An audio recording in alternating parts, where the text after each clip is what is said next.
The music stopped when the vampire princess reached for me.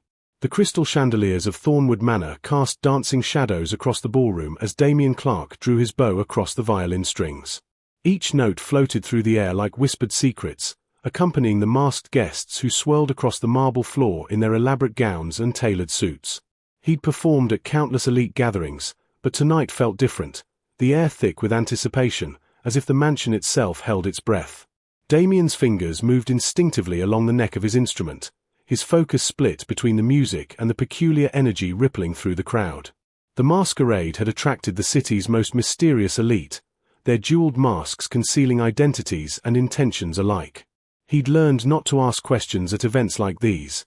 The wealthy had their secrets, and he had his music. Then she appeared. The grand doors swung open, and a hush fell over the assembly like a velvet curtain. Damien's bow stuttered mid-stroke, the abrupt silence so complete he could hear his own heartbeat thundering in his ears. The woman who entered moved with inhuman grace, her midnight blue gown flowing like liquid shadow. A silver mask adorned with delicate filigree covered the upper half of her face, but her lips, painted the color of dark wine, curved into a knowing smile. She surveyed the frozen crowd with eyes that seemed to glow amber in the candlelight, then her gaze locked onto Damien. Time itself seemed to bend as she crossed the ballroom floor, guests parting instinctively to clear her path. Damien's violin hung forgotten in his grasp as she approached the orchestra platform. "You play beautifully," she said, her voice like honey laced with danger. "Will you honor me with a dance?" Before he could respond, she extended her hand toward him, pale fingers adorned with antique rings that caught the light. The moment stretched impossibly long.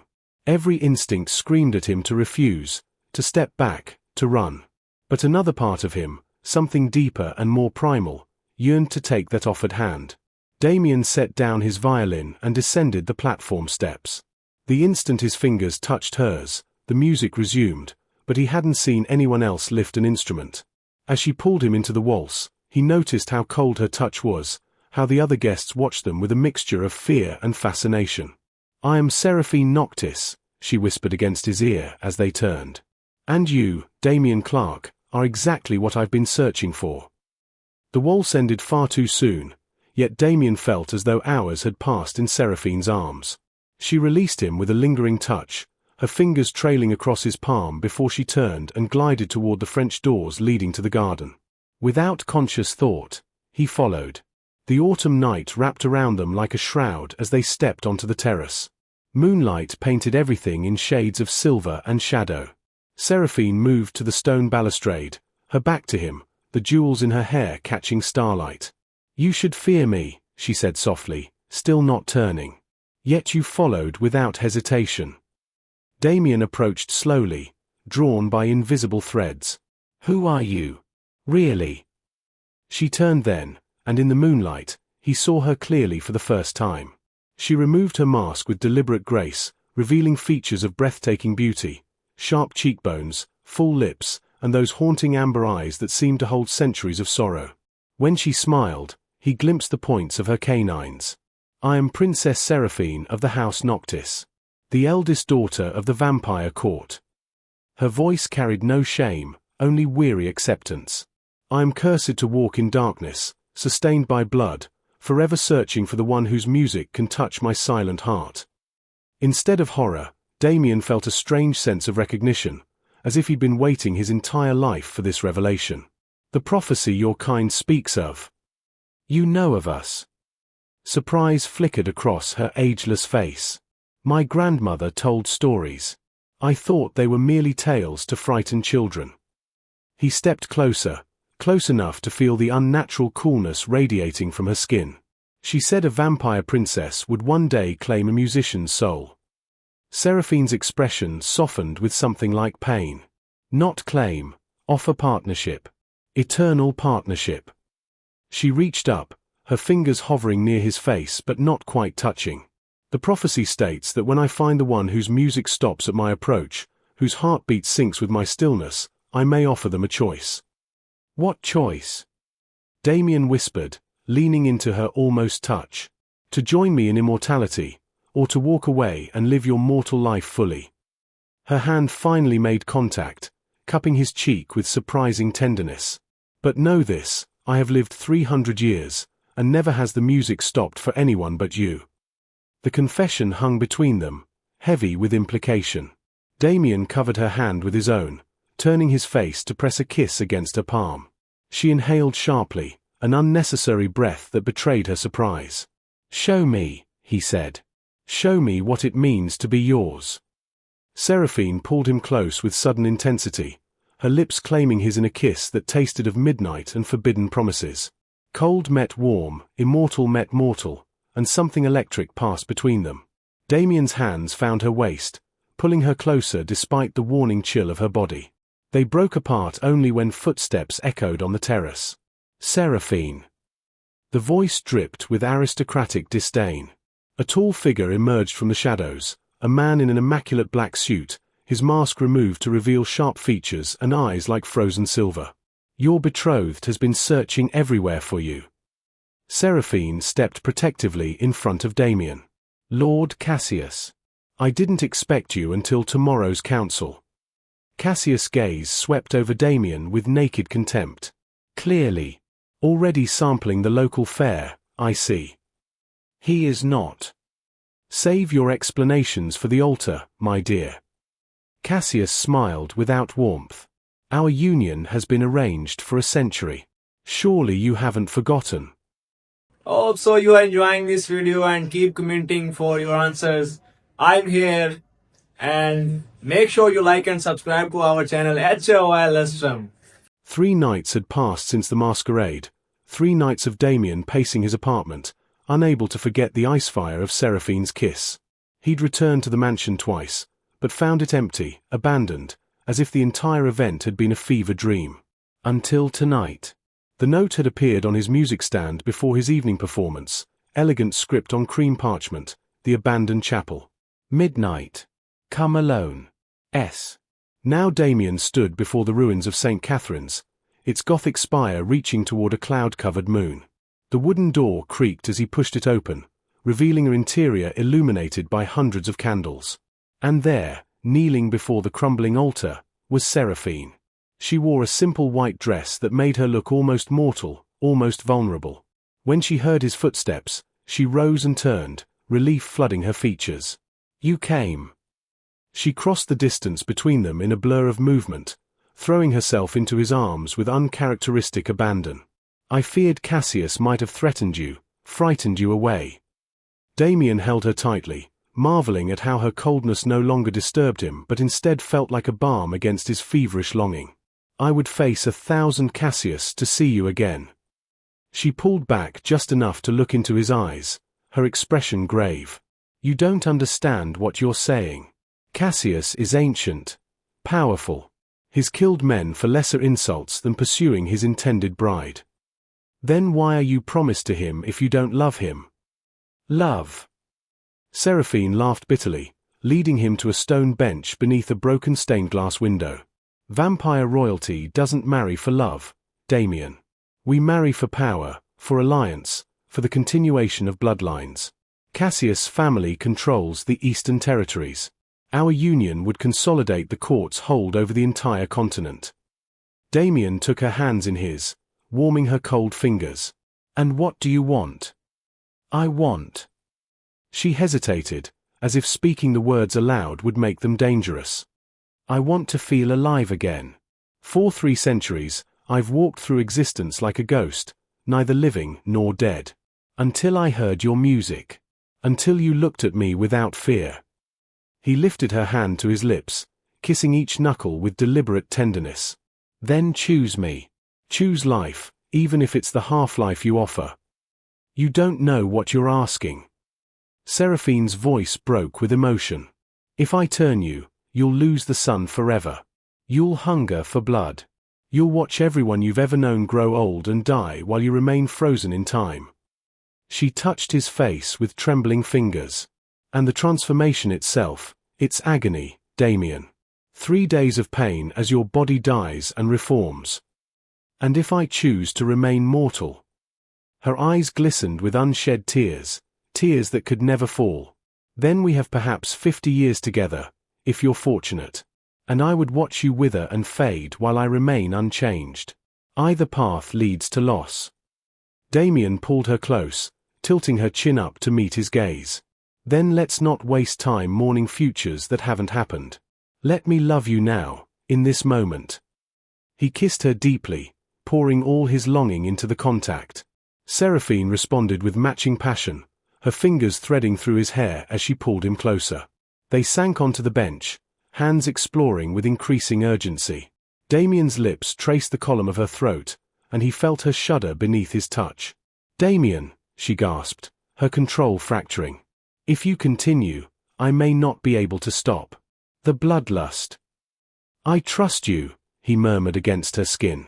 The chapel doors burst open with explosive force. Cassius stood in the entrance, silver eyes blazing with rage. "How touching. But I'm afraid your forbidden romance ends tonight, musician."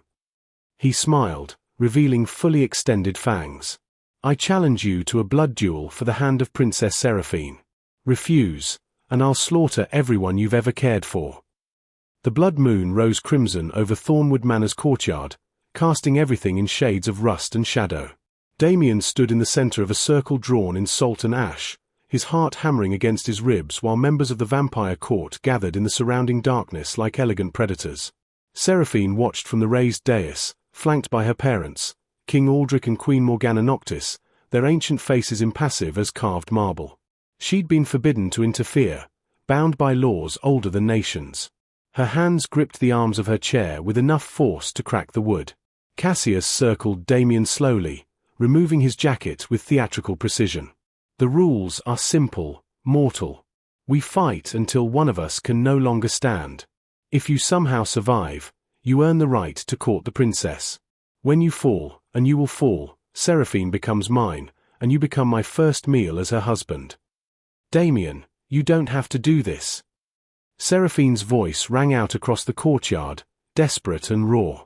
He looked at her, committing every detail to memory, the way moonlight caught in her dark hair, the anguish in her amber eyes, the pale curve of her neck.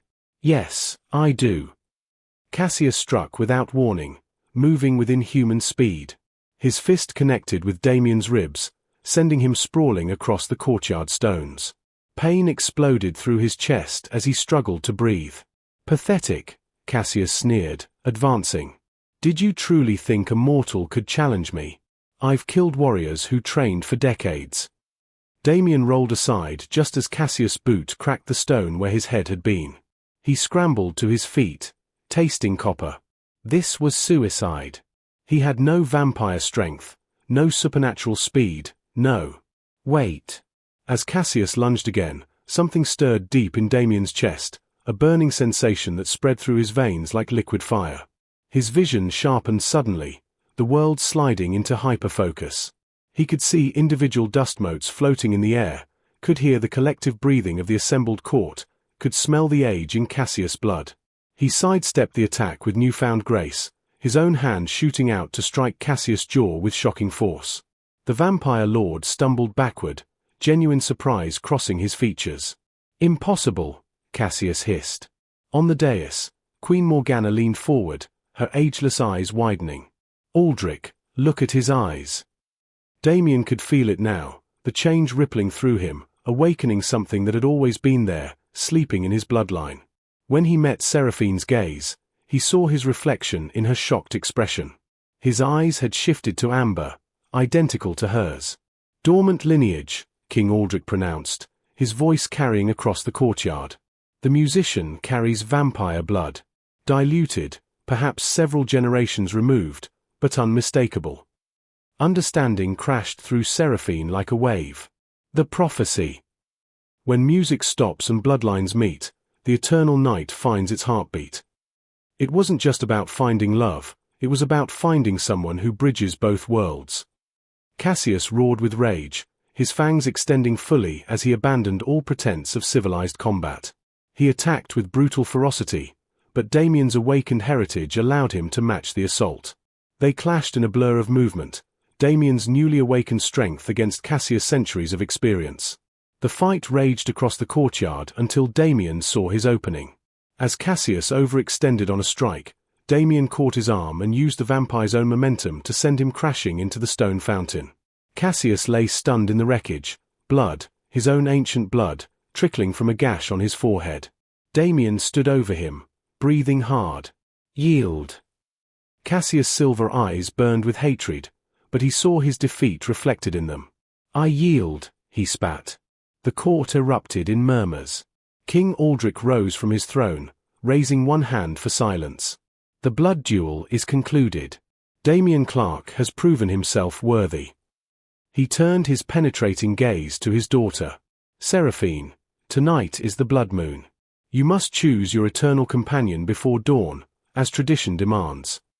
Seraphine descended from the dais, her eyes never leaving Damien's face as she crossed the courtyard. When she reached him, she took his hands in hers, and for the first time, their temperatures matched, both cool, both suspended between worlds. The choice was made the moment the music stopped, she whispered. It's always been you. The ritual chamber beneath Thornwood Manor had witnessed countless transformations over the centuries, but none quite like this. Candles surrounded the circular platform where Damien and Seraphine stood facing each other, the blood moon visible through the domed glass ceiling above. Queen Morgana and King Aldrich presided over the ceremony, their ancient voices intoning words in a language that predated modern tongues. The assembled court watched in reverent silence as Seraphine stepped closer to Damien, a silver ceremonial blade gleaming in her hand. Are you certain? She asked one final time, her voice barely above a whisper. Once we begin, there's no turning back. Your humanity will merge with my immortality, creating something new, something the prophecy foretold but we've never seen. Damien cupped her face in his hands, thumbs brushing across her cheekbones. I've never been more certain of anything.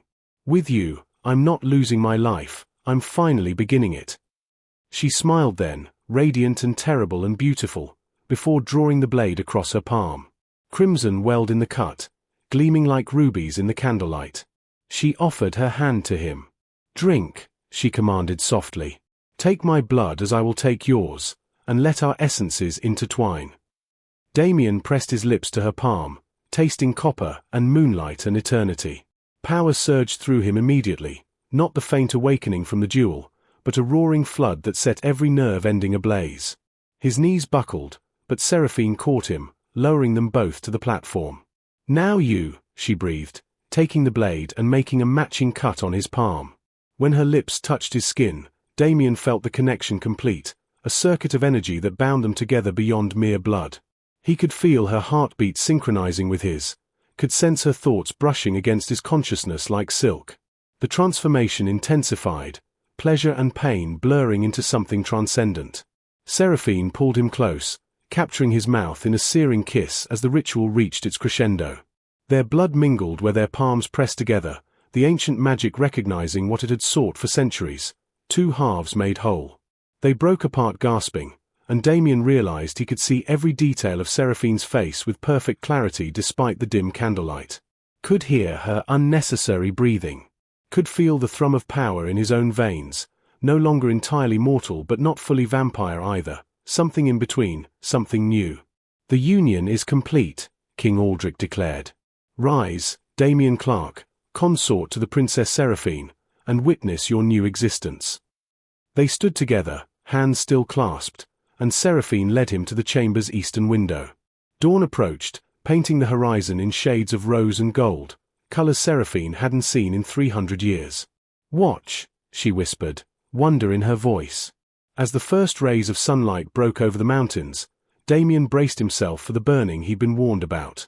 But instead of pain, warmth spread across his skin, gentle, welcoming. Beside him, Seraphine gasped as sunlight touched her face for the first time since her transformation. The prophecy, Queen Morgana breathed from behind them. A bridge between day and night. You've created something unprecedented, a daywalker bond. In the months that followed, Damien and Seraphine rewrote the rules of vampire existence. Their union proved that love could transcend the boundaries between mortal and immortal, that sacrifice and devotion could create new possibilities. They established a new covenant within the court, one that allowed vampires to choose their companions freely, whether mortal or immortal. 1 year to the day after the blood moon ritual, they stood on the terrace of Thornwood Manor as Damien lifted his violin to his chin. The The same guests who had witnessed their first meeting gathered to celebrate their eternal bond. As he drew the bow across the strings, Seraphine moved into the center of the ballroom. But this time, the music didn't stop. It swelled and soared, filling every corner of the mansion as Seraphine danced, not the careful, controlled movements of a predator, but the joyful, abandoned dancing of someone truly alive. Damien played for her, only her, pouring all his love into every note. When the final chord faded into silence, Seraphine crossed to him, her amber eyes bright with unshed tears of joy. She took his hand and pressed it over her heart, where a faint but steady pulse now beat, a heart that had been silent for centuries, brought back to life by love. "Play for me," she whispered, "for the next 1,000 years and beyond." Damien kissed her softly, tasting eternity on her lips. "Forever," he promised.